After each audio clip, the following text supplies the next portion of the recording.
Welcome to lecture 16 in our lecture series on stochastic processes. In today's lecture, we will finish our discussion of Brownian motion as a standalone topic. After this, we will move on with the theory of stochastic differential equations, stochastic integrals. But before that, I want to dedicate one more session to some properties of Brownian motion. Brownian motion is a very well investigated object because of its universal nature as an object both in probability and in physics, and also, if you like, in mathematical finance. And in this final lecture, I want to pick out two very nice results. One is a result about recurrence and transience of Brownian motion as a process in continuous time and in a continuous state space, and here we will see that the analog of the Polya theorem is also true, namely in dimension 1 and 2, Euclidean Brownian motion is recurrent, and in dimension d greater or equal to 3 it's transient. That will be the first part of today's lecture, and the second part of the lecture will be a true highlight, in my view, a totally fantastic result that I shall discuss later, which is the so-called law of the iterated logarithm, which tells us that there is a pretty precise property of the asymptotic growth of the trajectories that we see in Brownian motion. Okay, we start with the piece on recurrence and transience, and for that we shall consider Brownian motion on an analogous domain, or on a part of the Euclidean domain. And for that purpose, let us assume that we are in dimension d, where d is any integer number. So let x be in Rd, a starting point of a Brownian motion. And let us fix two radii, R1 and R2.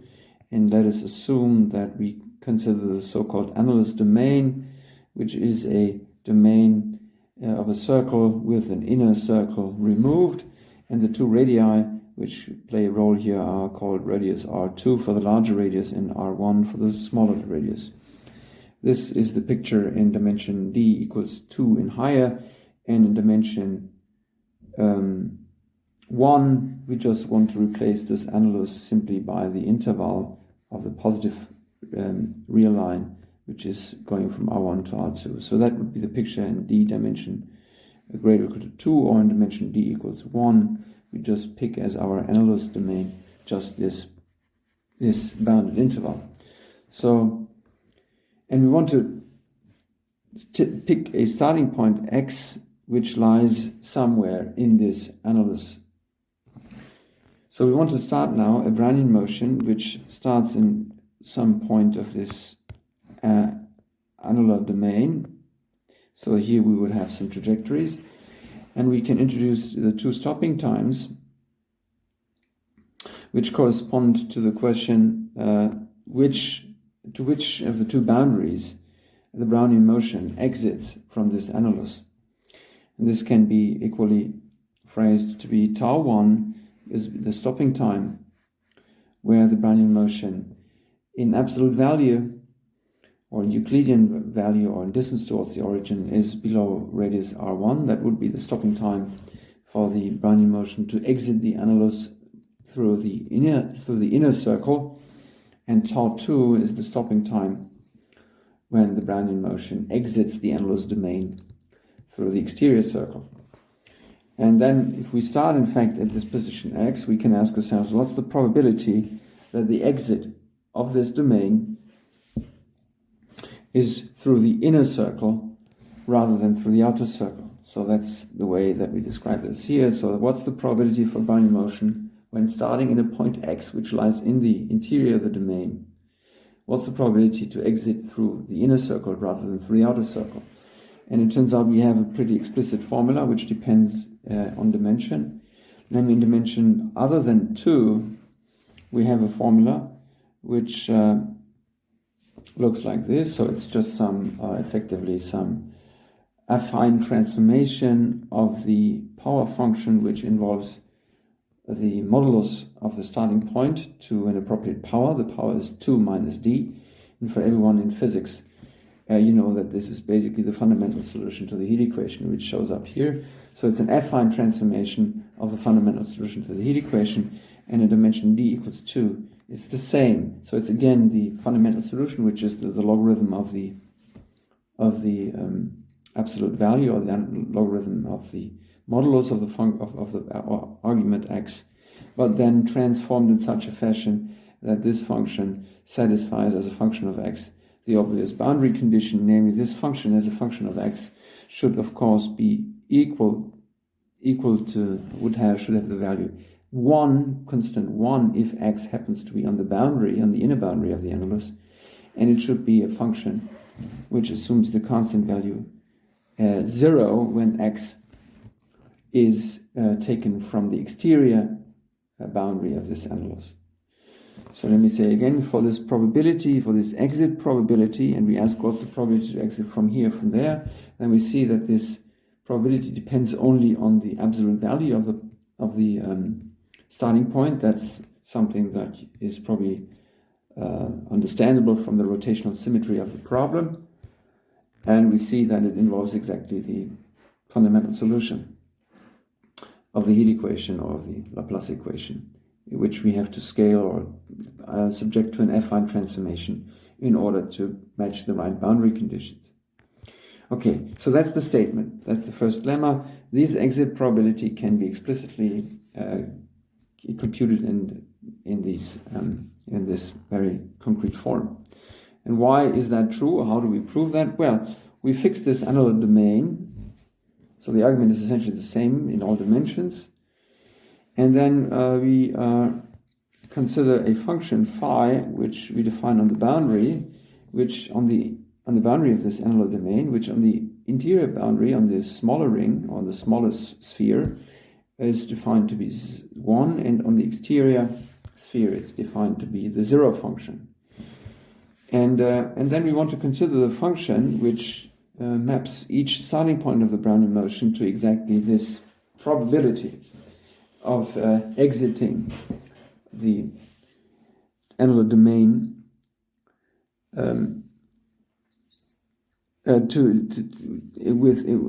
towards the one or the other boundary. That's a function which depends on the starting point, and we want to compare this function to the solution of the Dirichlet problem, which we discussed 2 sessions ago, on this exact annular domain when we fix the boundary conditions which are exactly given by this boundary function. And then we know, for instance, through the maximum principle, and since this is a smooth domain, say, and so on, abstract theorem applies, that the solution to this Dirichlet problem, to this abstract Dirichlet problem, at this point without any reference towards the exit problem, so the solution to this Dirichlet problem for whatever function phi we take in the boundary is given through this expected value of the Brownian motion evaluated at the first point of exit from this domain. But if we choose as a boundary function exactly this indicator function, whether or not we are on the inner or on the outer boundary, we see that this expected value is in fact just the probability for the event that we were asking for, namely that the exit is actually happening through the inner boundary. And so we see that this function f must be, the function f, which we define here, is the unique solution to this Dirichlet problem, but we can compute now just by hand, by plain algebra, just applying the Laplacian operator to these functions in the respective dimension, that this function as a function of x is in fact the solution to this Dirichlet problem.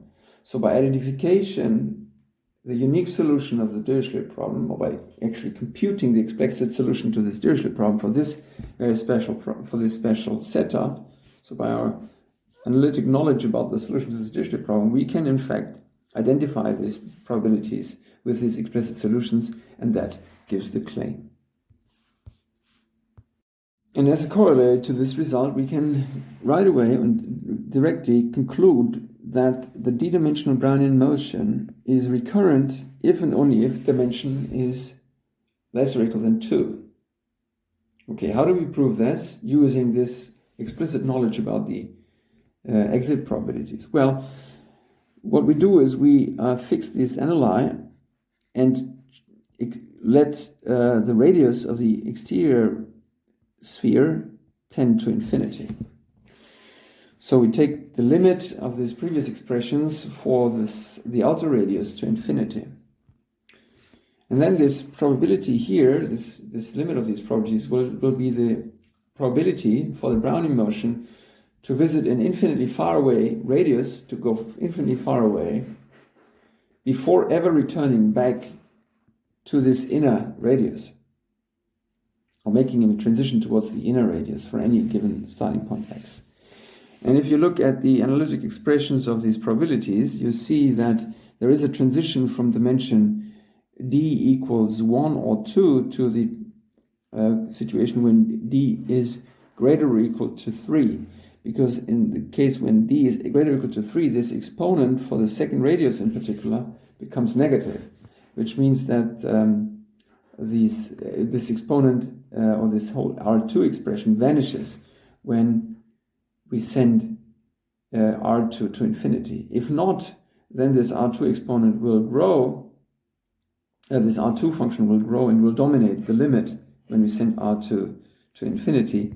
In other words, the limit of these expressions, if we send in fact R2 to infinity, will be 1 in dimension d less or equal than 2, and it will be a finite number which is strictly less than 1 if dimension is greater or equal to 3, which tells us that the probability to return to radius 1, that was the probability that we were asking, what, to the inner radius, or to see the inner radius before you see the infinitely far away radius, is 1 for any very far and big radius, which means that the Brownian motion will return, or will make an excursion towards a point nearby the origin before going to an infinitely far away place. As opposed to the situation in dimension 3 or higher, where we find that we have a positive probability of making an excursion to an infinitely far away radius before we ever come back to an arbitrary close point. So this here would be interpreted as an escape probability, and we see, or the converse of this, so the adjoint or probability of this, which would be strictly positive, is the return probability. So using this with a little bit of strong Markov property argument, we can easily understand that in dimension less or equal than 2, the limit inferior of the absolute value of the modulus of Brownian motion is below any positive epsilon with probability 1, which means that we can define arbitrarily small threshold numbers for the inner radius, which will be infinitely often at any arbitrarily far pointed time as we wish, which means that the limit inferior of the modulus of the Brownian motion as t tends to infinity is arbitrarily small with probability 1 if d is less or equal than 2. And in dimension greater or equal to 3, we can also make the statement, again using a little bit of strong Markov property, that for all positive radii, arbitrarily big, the limit inferior of this Brownian motion will be greater or equal to r for arbitrarily large r with probability 1, which is a way of saying that the Brownian motion is transient, or even stronger so, we can say in dimension d less or equal than 2, Brownian motion hits every ball of positive radius infinitely often with probability 1, whereas opposed to this in dimension d greater or equal to 3, any finite domain on Euclidean space will be visited only finitely many times, almost surely, and then eventually the Brownian motion will never visit this finite domain again. Again, let me say this was a little quick, but I'm assuming that you are able to make this a precise argument using, as I just said a couple times, a strong Markov property, that this result here entails immediately this recurrence and transience statements that I had just stated verbally. So the upshot of all this is that Brownian motion in dimension 1 or 2 is recurrent, and in dimension 3 or higher, it's transient. As an application to this, we can now prove a Liouville theorem,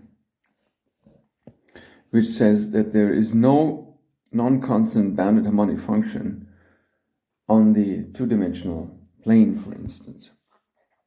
So here in this case, we apply probability theory in order to prove an analytic result, whereas before, when we were talking about these exit probabilities, we were using effectively analytic knowledge to show something about a Brownian motion. And now we do the converse. We use Brownian motion in order to prove a famous or standard analytic result, saying that there is no non-constant harmonic function which is defined on the entire two-dimensional Euclidean plane. Okay, well, how do we prove that? So if we assume that we do have a harmonic bounded function on the entire Euclidean space, then the map that takes a Brownian trajectory into the composition of H evaluated on the Brownian trajectory, then this new random process, stochastic process, real valued, is a bounded martingale. We have seen before already in I think the previous lecture, that if we compose a Brownian motion with a general function, then we get a martingale if we subtract the time integral of the Laplacian, or 1/2 the Laplacian of the function, from that evaluation, which we have to evaluate, which we have to compute along the trajectories of the Brownian motion.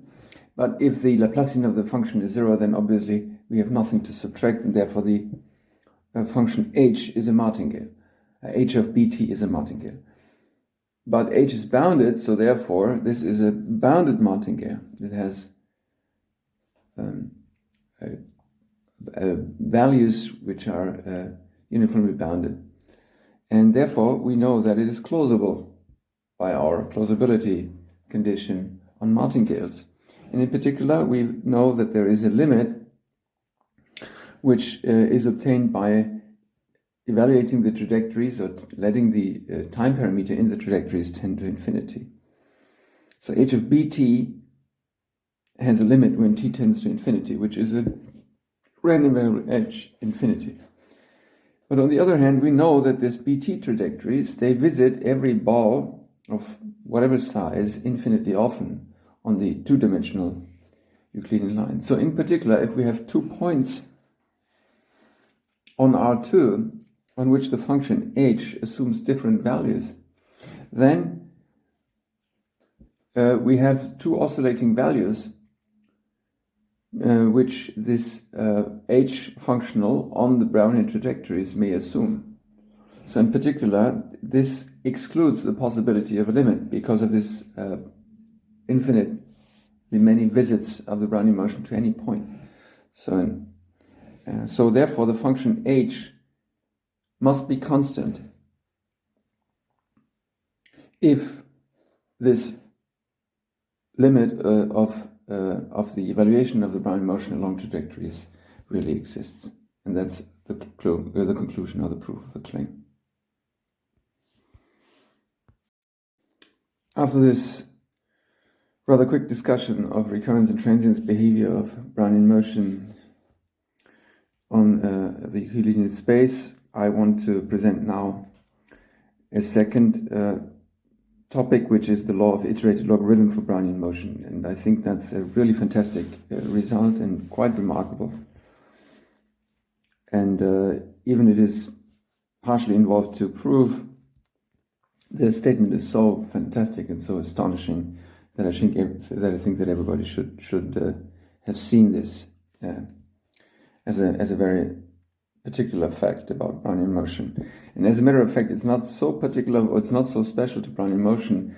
In my lecture on probability theory 1 that some of you followed, I discussed the law of iterated logarithm for sums of independent random variables. And of course, the two statements are very related because upon appropriate scaling, we know that sums of independent random variables converge to a Brownian motion. So in essence, the two phenomena are the same. And in fact, the result for sums of independent random variables is proved by relating it to the law of iterated logarithm for Brownian motion, if you look into the details of the proof that I gave at the time.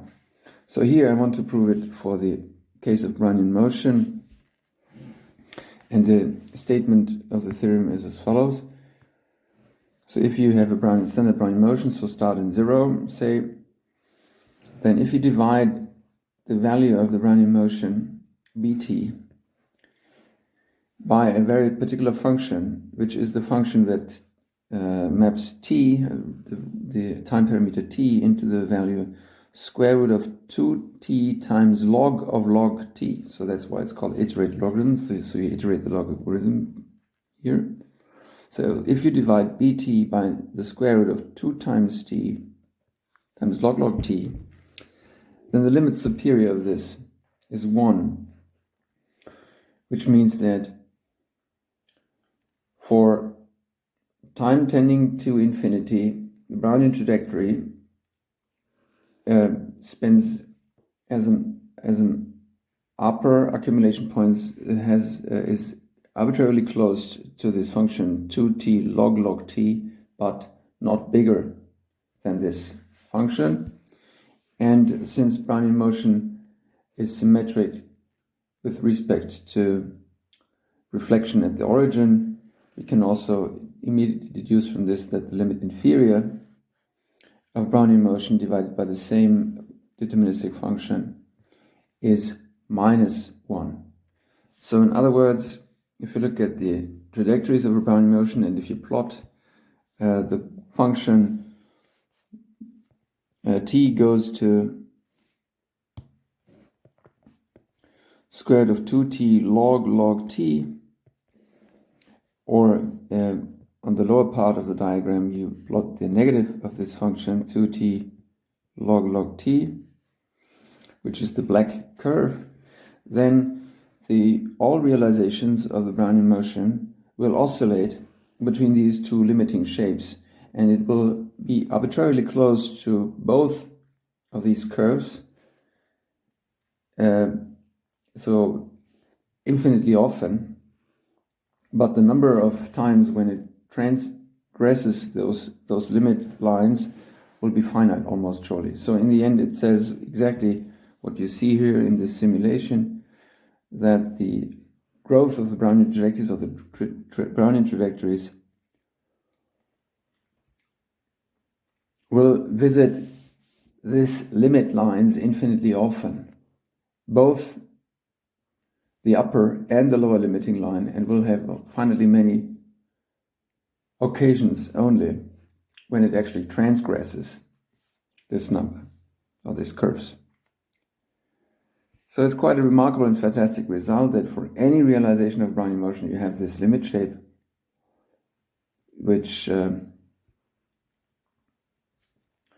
gives a very sharp characterization, a very sharp picture of what you can expect about the asymptotic growth of this process. So for instance, when you think about the stock dynamics and Brownian motion as a crude model for stock dynamics, you should have this in mind, because this in some way tells you what you can expect on the long run regarding the total oscillations, or the total scope of your stock market dynamics that you can expect in the long run. But also for physics, if Brownian motion is your model of a diffusion in space, then this tells you how far the Brownian trajectory typically will be at large times. So it's obviously a very important result, and the fantastic message here is that it is true for almost every trajectory, so it's an almost sure result. Yes, and it's quite remarkable that this very particular function 2t log t appears here in this theorem. So I hope you share my fascination for this result, and we will prove it now in complete detail in the rest of this session. The proof of the law of the iterated logarithm depends on, will be conducted in 2 steps. We'll focus on the lim sup statement, and for the lim sup statement we will prove that the lim sup is no bigger than this quantity, and in the second step we will show that the lim sup is at least this quantity, which gives the claim. And we start with the upper bound. So for ease of notation, we introduce the function psi of t, or psi as the function which appears in the statement, which is the square root of 2t log t. And we fix 2 parameters, epsilon positive and q strictly greater than 1. And we introduce a sequence of events, an. We have a fixed n. The event an is defined in terms of the maximal process of the Brownian trajectory up to time qn, and we ask for an whether the maximal process on this time interval has exceeded the number psi of qn by a factor of 1 plus epsilon. So that's an event which involves the maximal process of Brownian motion, and we know that the maximum of Brownian motion by the reflection principle at a certain time or on a certain time interval is distributed according to the absolute value of the Brownian motion at the endpoint of that interval. So therefore we can recast this probability in terms of the absolute value of a Brownian motion at the fixed time point qn, which is the endpoint of this respective time, of this time interval. And we also deliberately divide the condition of which we want to, which defines this event by this expression square root of q to the power n, which does not change the condition, of course, because we do it on both sides of the inequality in the same way. Now, the absolute value of a Brownian motion at a certain time is distributed according to a properly scaled standard normal distribution, and the division by a square root of q to the power n is introduced here in this expression exactly in order to make sure that the quantity which appears here on the left-hand side of this inequality is then distributed according to a standard normal random variable in 1 dimension, which is expectation 0 and variance 1. So that's why we chose this factor in the denominator. And then we shall use, in order to estimate this probability for an from above, we use a lemma which I shall prove at the end of this presentation, which gives an upper bound for the probability of a standard normal distribution to exceed a certain number. When this number is bigger than 1, say, then this can be estimated from above by e to the minus x squared over 2. This is a standard estimate for this is one of those standard estimates which involve the probabilities of a standard normal distribution to exceed certain levels. So this will be shown a little later. And if we apply this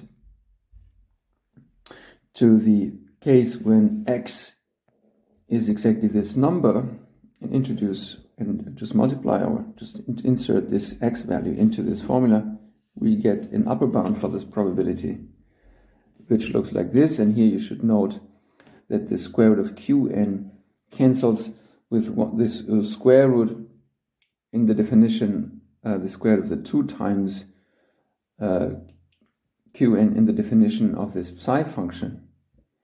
So therefore, the only thing that remains from the psi function is this iterated logarithm, which appears here in the exponent after cancellation. Okay, so we're having this upper bound for this probability of this event an.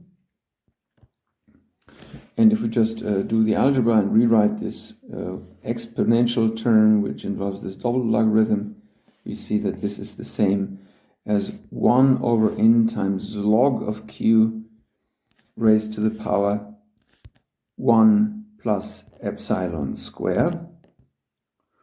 This is just writing out the same expression.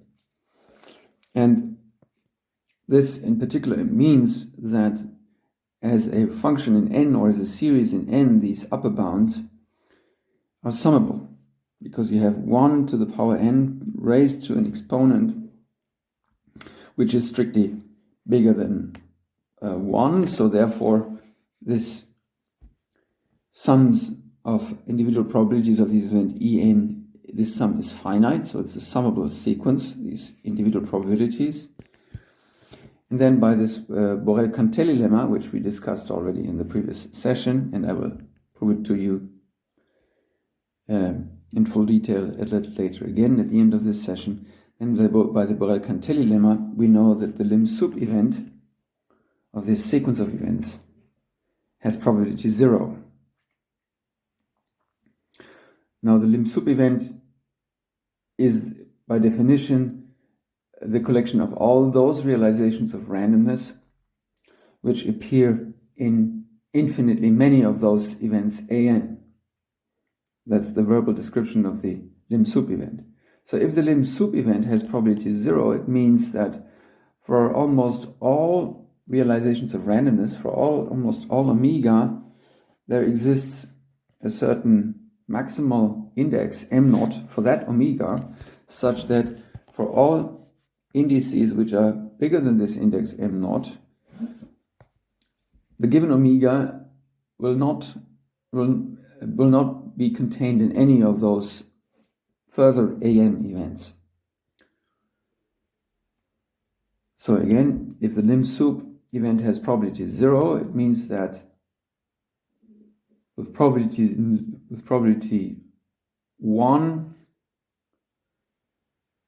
almost every omega will appear in only finitely many of those events an, which says that for each omega, for almost all omega, there is a certain maximal index m0 of omega, such that after this index, the given omega will no longer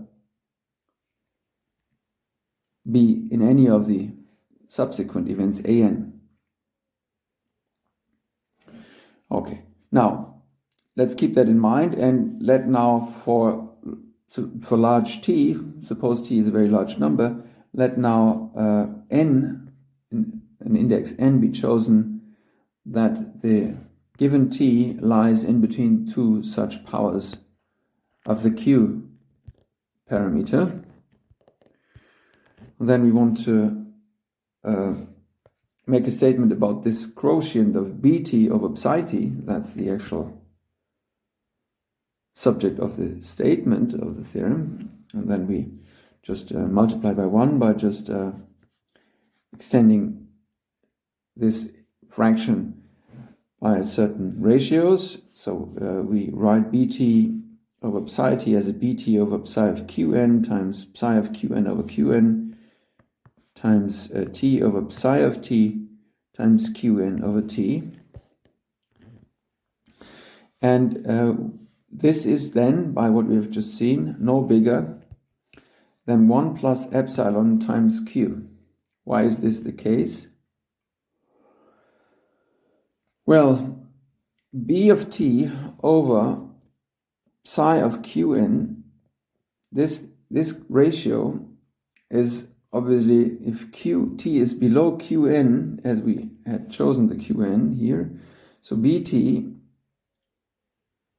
at, well, the Brownian motion at time t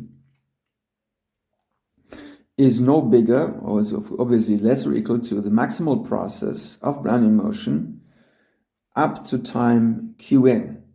So therefore this bt over psi of qn ratio is bounded from above by the maximal process of bt on this interval up to Qn divided by psi of Qn. But this is now the quantity which appears in the definition of the AN event, and if omega is no longer in these AN events, we know that this ratio is bounded from above by 1 plus epsilon, because omega is no longer in those AN events. So the opposite inequality is true. So that's why we have this ratio. And if we compare these two fractions here now, we see that that gives a justification for this 1 plus epsilon term in this estimate from above. And if we then compare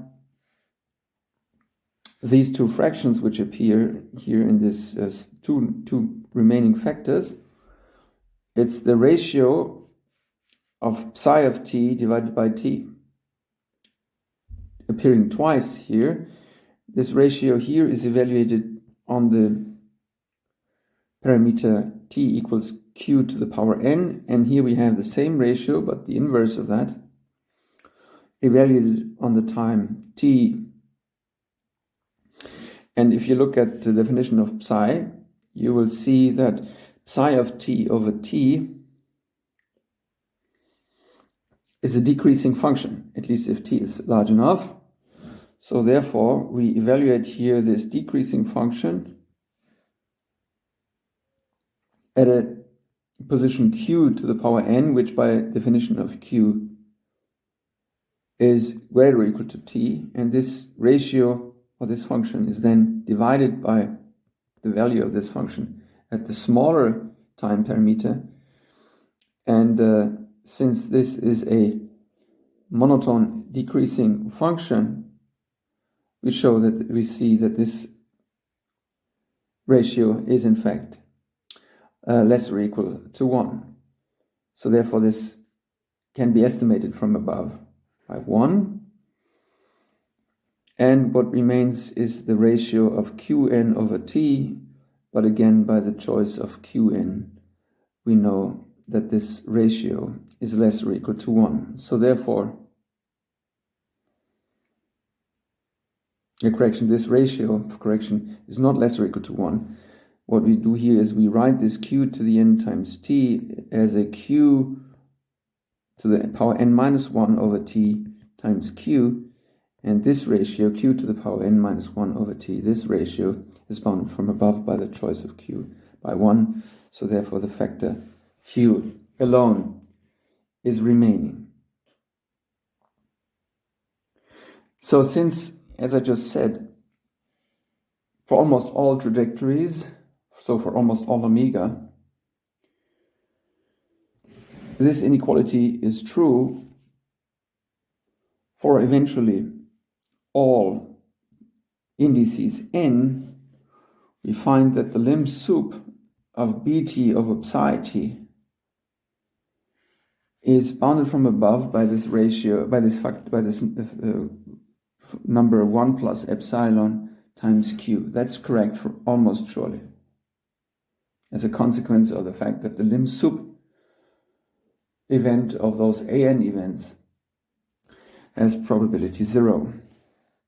So since this lim sup statement is correct for all possible epsilon positive in q greater than 1, I can let tend epsilon tend to 0 first and then q to 1 in order to obtain the upper bound for the lim sup, which is the first half of the proof of the claim.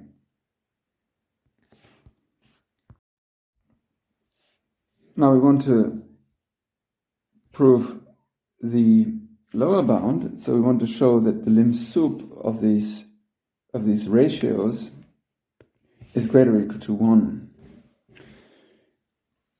In order to show this, we fix again a q parameter, which is assumed to be strictly bigger than 1, and we introduce the sequence of events dn, where n is an index ranging over the naturals, And the event dn is defined in terms of the increment of the Brownian motion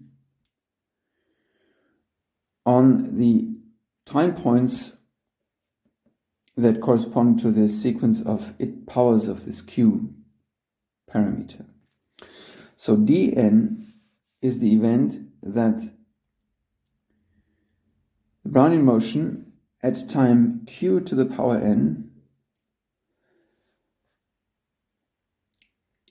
when compared to the value of Brownian motion at the previous time step b, qn minus 1, if this difference is greater or equal than the psi function evaluated on the difference of these two time parameters.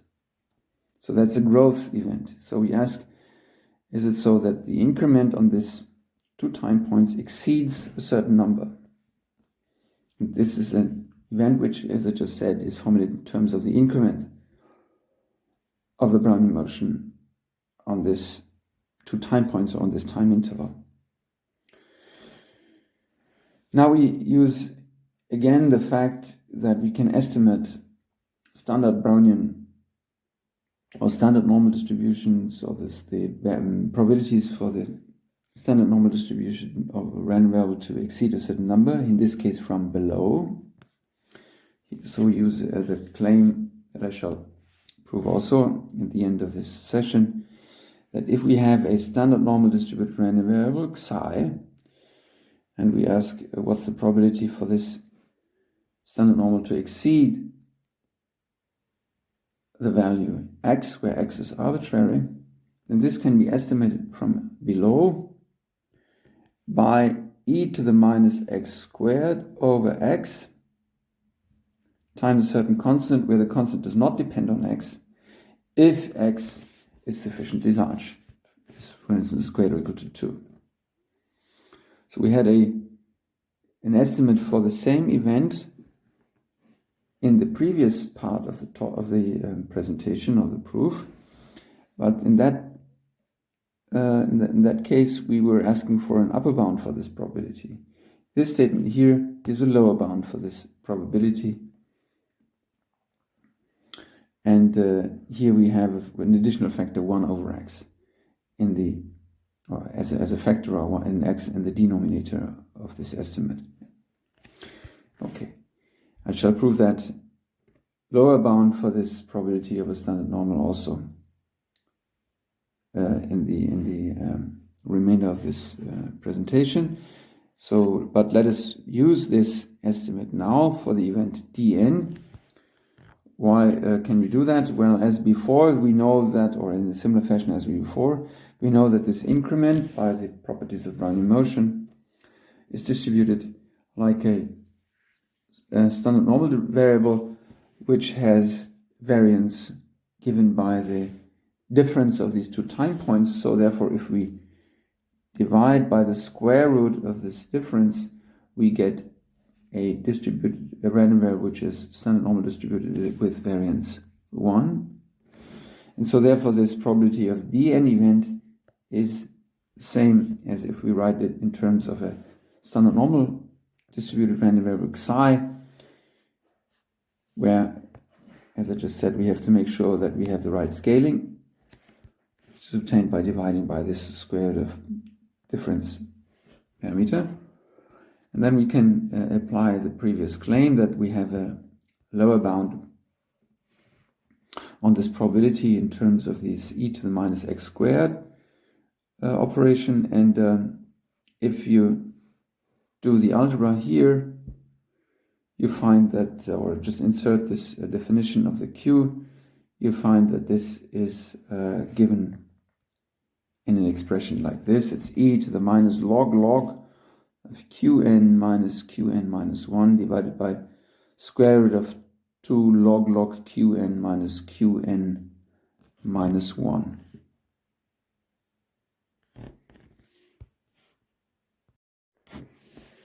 Okay, so this expression then is an upper bound for the expression we have here, e to the minus log n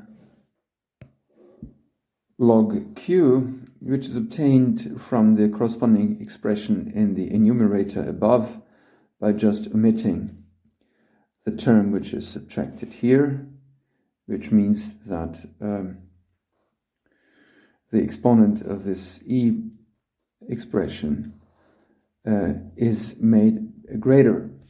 Is made greater if you account for the minus sign. And similarly, in the denominator, you just neglect the term which is subtracted here, which then produces that you divide by something bigger so that this lower bound is obtained. And if you look at the expression we have here, this is basically the exponential of minus the log of n times another term, which is obtained by splitting up the logarithm of the product. So if you write out the e to the minus log n, you get in total a 1 over n as a result, times a certain factor which depends on q. And the square root of 2 log n log q, again, this you can split up this log of this product into the sum of the logarithms, and so asymptotically this for q fixed is given as a square root of log of n, but the square root of the log of the n is smaller or equal than the log of n alone, so we have a lower bound of all this by this 1 over n factor, which was coming from the enumerator, and the denominator, or the 1 over the denominator, is estimated by 1 over log of n. So in total, you get a lower bound for this probability of this event dn in terms of a certain factor c tilde times 1 over n log n.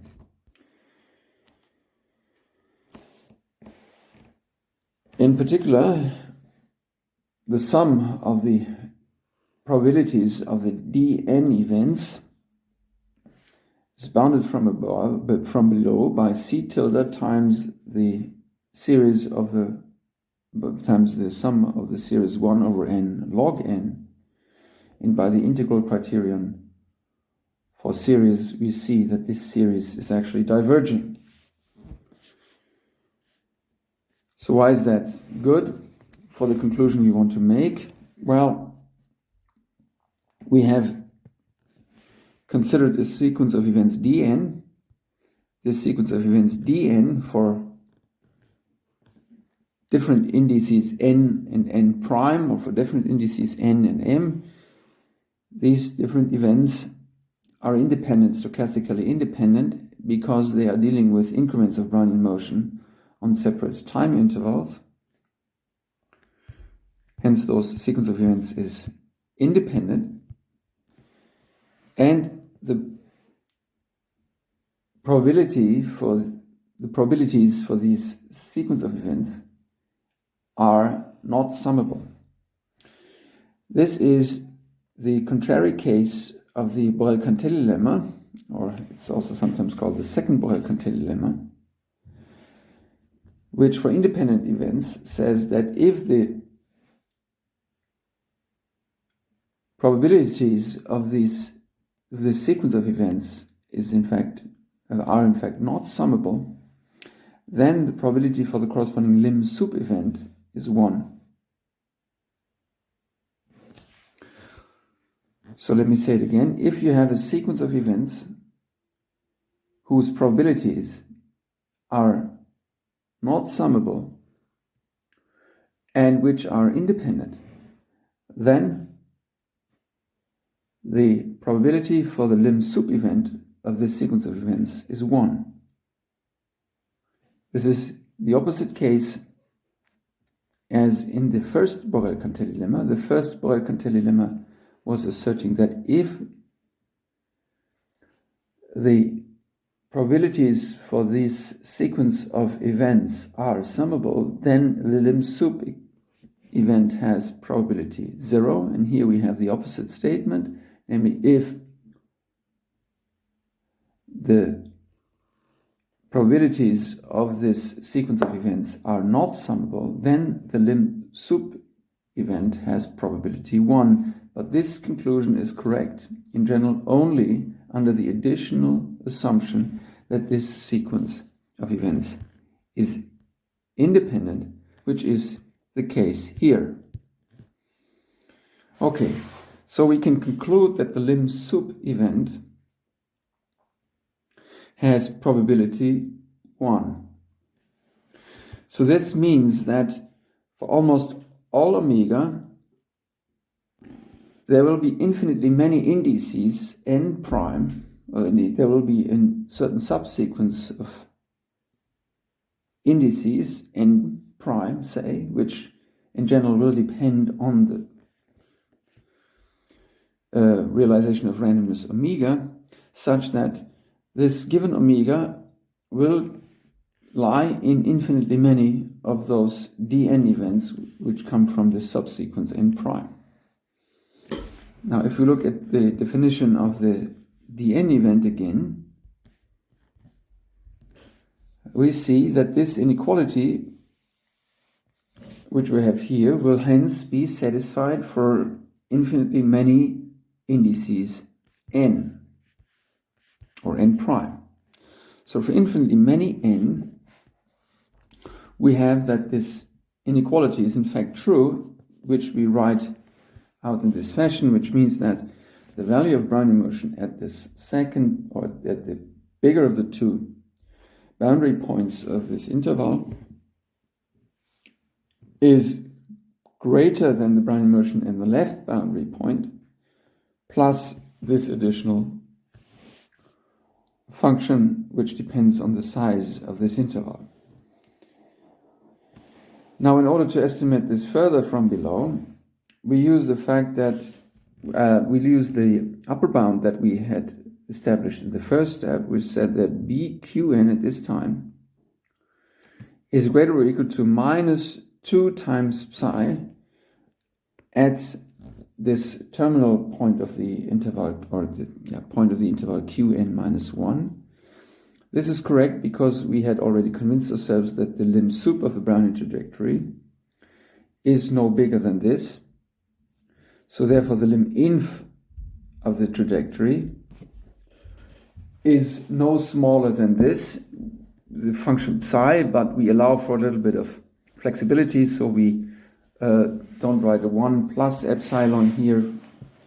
Well, the lim sup is, or the lim inf is greater or equal than this, so this means that eventually if we enlarge this value a little, then we have really almost surely that this Brownian motion, or the Brownian motion at this point, is really greater or equal than minus 2 times psi of Qn minus 1. So this factor 2 we could have written instead also as a 1 plus epsilon. This is what I wanted to say, but for simplicity let's just write a 2 here, because it's the lim inf, and so if we add another little bit of threshold, then we have really that this is greater or equal to minus 2 for eventually all n. Okay, so this is how we estimate this BQN minus 1, and this part here is unchanged.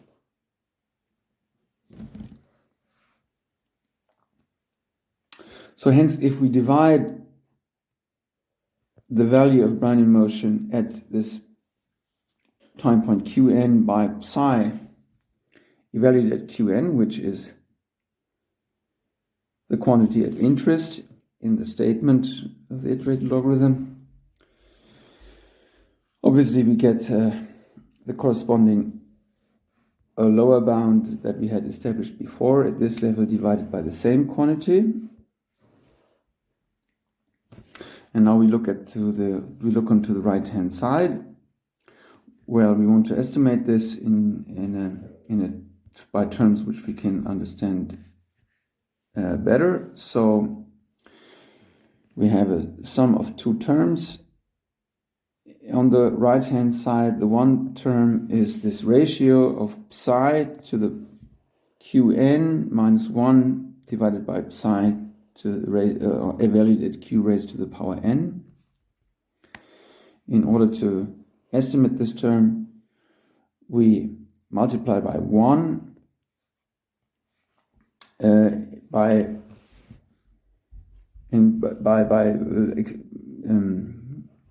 using the factor square root of q to the power n. Now here, by writing this, we see that we have a comparison of the function psi at t divided by square root of t, which we evaluate here at the time point qn minus 1 divided by, which we divide here at the time point qn minus 1. So let me say it again. These two ratios which appear here can be understood as the ratio of this combined function evaluated at the two different time points t equals qn minus 1 and t equals qn. Now, what is this function, this psi of t over square root of t? That's the function log of t, the square root of that. That's a non-decreasing function. And here we evaluate this non-decreasing function at the time point qn minus 1, and we divide it at the time point qn, so at the larger time point. So therefore, this ratio in all is bounded from above by 1. So hence, this number that we have here, this ratio, is no bigger than 1 over square root of q. And as for the second factor, or the second summand on the right-hand side, we have this ratio of psi evaluated at this difference of time points qn and qn minus 1 divided by psi of qn. And here again we multiply by 1 by writing this as a psi over qn minus qn minus 1 divided by these time points, multiply with qn divided by psi over qn. And this is the remainder after this operation, so that's just an equality. And here we see that there is the combined function psi of t over t, which appears here, which again we evaluate at two different time points and take the ratio of this. And obviously qn minus 1 is smaller than q to the power n.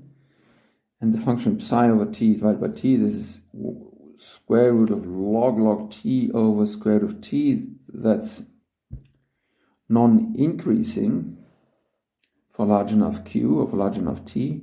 So therefore, what we do here is we evaluate this ratio function at a smaller time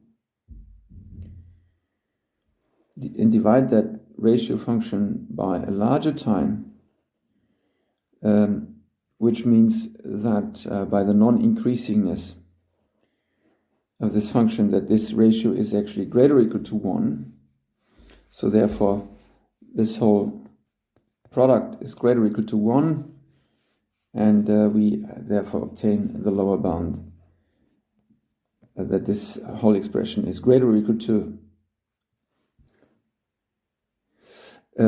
what we obtain if we replace this product by a simple 1. So in the end, we obtain the estimate that this ratio b over at the time point q to the power n divided by psi at qn is greater or equal to minus 2 over square root of q times q to the n minus qn minus 1 divided by q to the power n.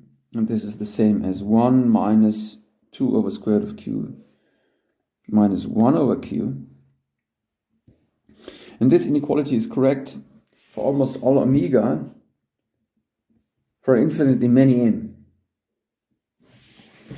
And it in particular implies that the lim sup, since we have it for infinitely many qn, so for infinitely many large time points, that the lim sup of this ratio on each trajectory is greater or equal than this quantity.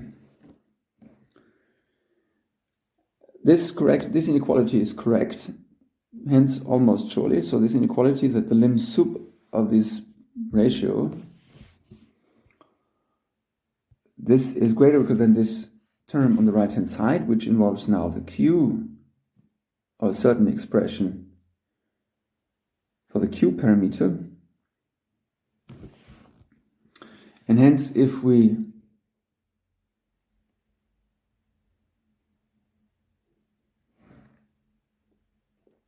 take q to 1 in this inequality, we obtain that the ratio bt over psi of t is greater or equal to 1 almost surely, and this concludes the proof of the statement because we have established the lower bound, which altogether gives the statement that the lim sup of this ratio is in fact 1 almost surely.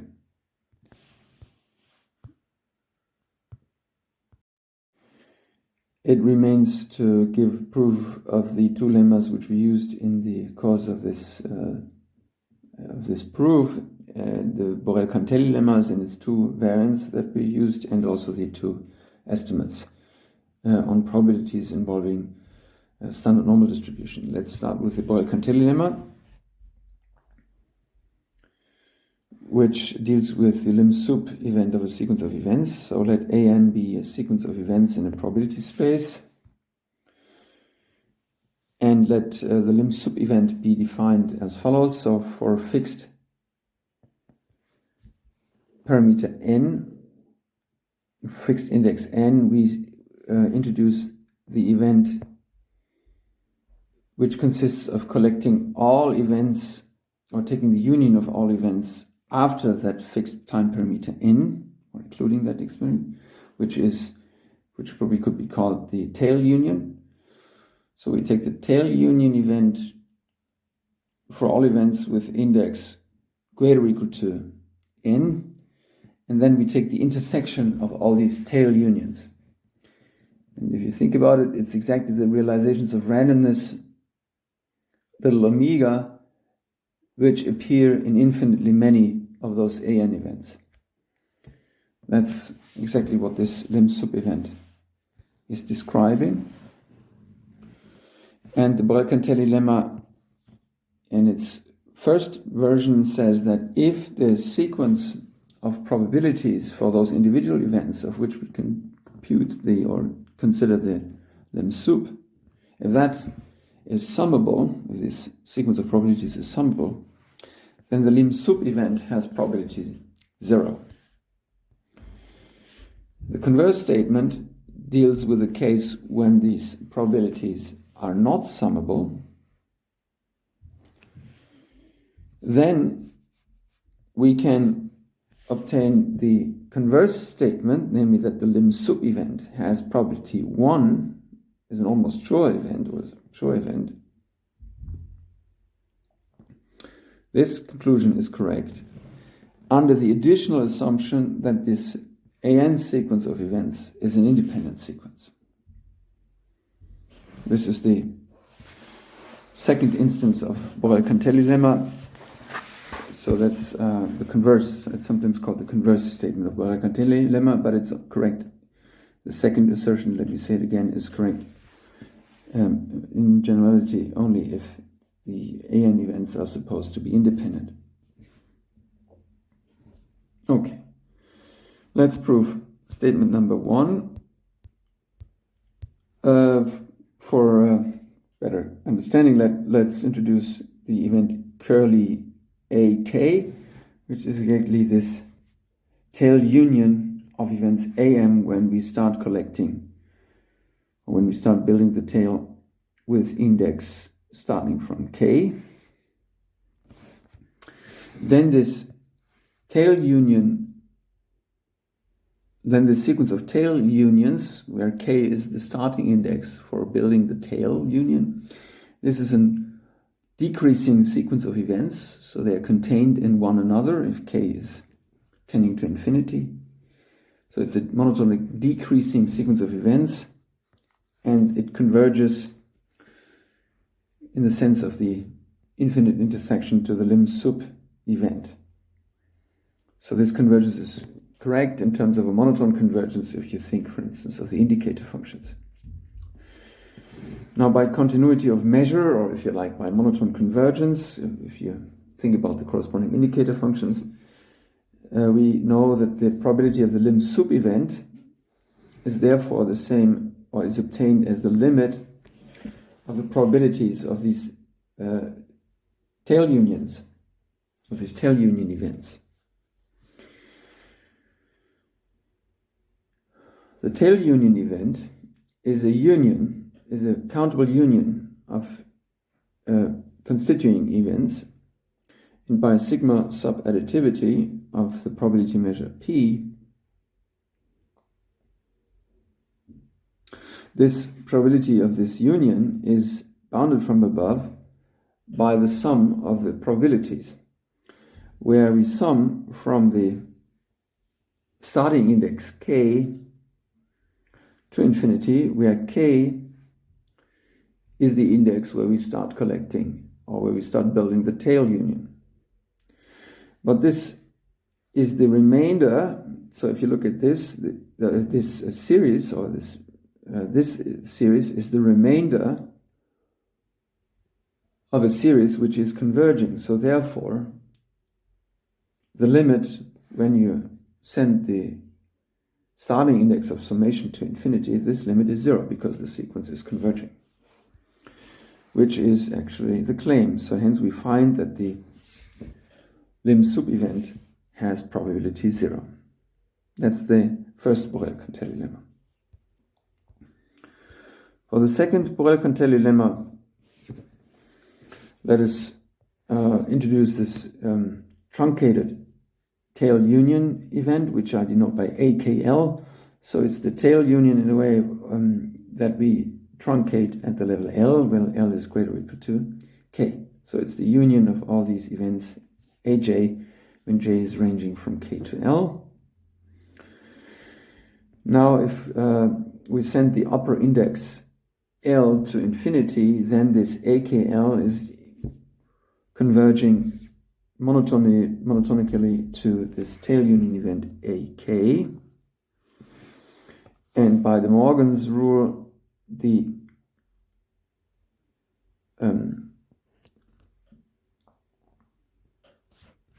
complement of this truncated tail union event, AKL's complement, is the intersection of the individual complements. In particular, the indicator of the complement event is the product of these indicator functions of the complements. Now, if I want to compute the probability of the complement event of this truncated AKL union, therefore, by independence, I have that this is the probability, is the product of the individual probabilities of these complements. And at this level here, for this statement, I use the independence. Okay, so the probability of each of these complements, of course, is also be written as 1 minus the probability of the actual event AJ. And if I use the fact that the function 1 minus x is bounded from above by the function e to the minus x, I can write this 1 minus p also, or I can estimate this from above by e to the minus p of aj, which is just the insertion of this simple inequality on each of these factors. But this product of these e functions is of course the same as the e function of the sum. And now I use the fact that these P of aj series is not summable, which means that if I take the limit L to infinity, this exponent, or the term which is in the negative exponent of the exponential, converges to infinity, so therefore the entire expression converges to 0. Which again, by monotone convergence, tells me that the probability of the tail union event, or the complement of the tail union event, is 0. That's what I was starting with.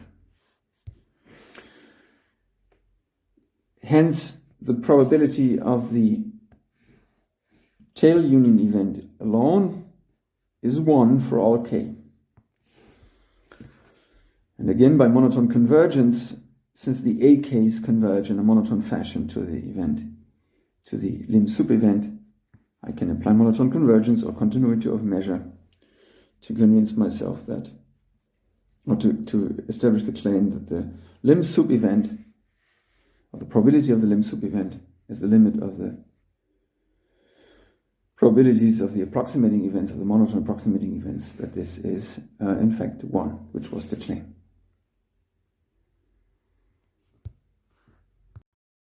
The final lemma which needs to be shown is the lemma on the estimate of probabilities for a standard normal distributed random variable to exceed a certain threshold x. Both lemmas, or both statements in this lemma, deal with the same probability that I had just described, and the two statements are an estimate for this probability from above and from below. And those two statements are to be, or those two inequalities are correct if, in both cases, this threshold x, which is in the probability here in the event, is chosen large enough. Okay. First statement is the upper bound, so I need to compute, or I need to estimate this integral, which is an integral which is taken on with the Gaussian density when we integrate from x to infinity. And if x is greater or equal to 1, then this integral is bounded from above by a function which I insert into the integral, which is greater or equal to 1, namely the identity function t. So if I replace this factor 1, which is to be thought inside this integral as a prefactor in front of the e, if I replace this function 1 by the function t, which is a replacement by a greater function, by a bigger function, provided x and therefore the domain of integration is greater or equal to 1, then this is certainly an upper bound. But this function which I have here inside the integral now has an explicit antiderivative, which is just e to the minus x squared over 2. So I can integrate this function and obtain this statement. For the lower bound, I start with the same quantity which needs to be estimated. I write this one term, this one function, which is here inside as a prefactor. I write it as a t over t, where now again I see that I have a product of a function of which I know the antiderivative from, and the function 1 over t. So I use this knowledge to write the second part as the derivative of the function minus e to the minus t squared half, and the 1 over t function remains. Here, in the next step, I perform an integration by parts, which gives me the evaluation of the two functions on the boundaries, on the two boundary points, which in the end gives only one contribution from the evaluation at the lower boundary point, which is this term here. And I complete the integration by parts by writing the correction term, which is a minus the same integral over the derivative of the second function times the antiderivative of the first. In the next step, I keep the first summand unchanged. I just write out what it means to do this derivative of the 1 over t function, and further in the next step,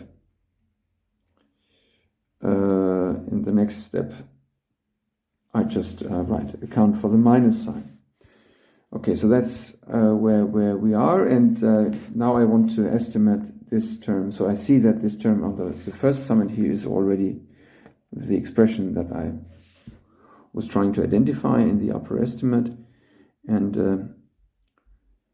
a correction in the lower estimate. And what I want to estimate now is the size of this, if you like, error term.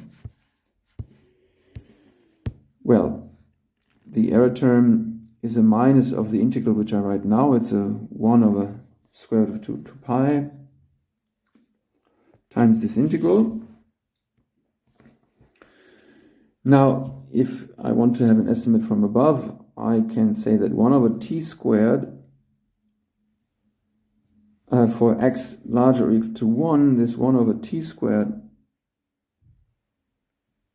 is smaller or equal to the ratio of 1 over x squared, which is the lower part, as the lower boundary of this domain of integration, because I divide by less if I take an x instead of a t here for this inverse ratio which I have in front of the factor. So therefore I divide by less if I replace this 1 over t squared by a 1 over x squared throughout this integration, which gives me this upper bound.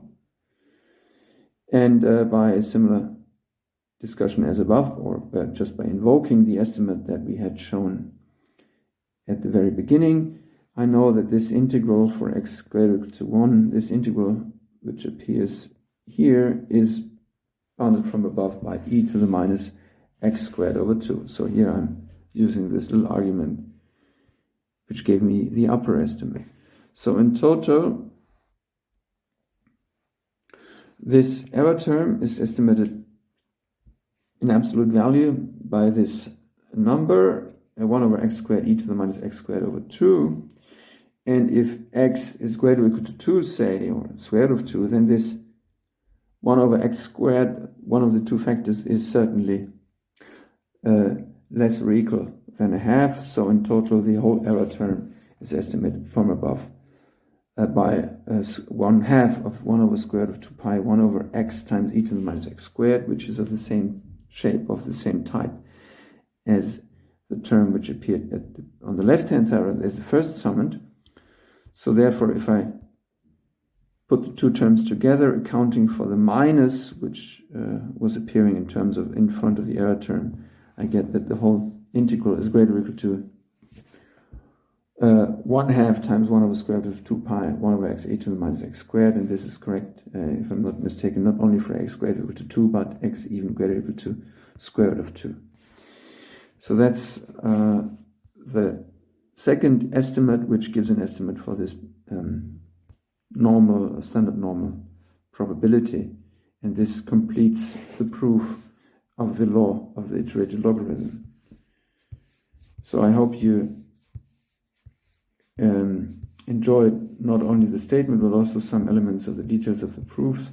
But the statement again is really quite spectacular and is summarized in this picture regarding the asymptotic growth, the asymptotic almost sure growth of a Brownian trajectory.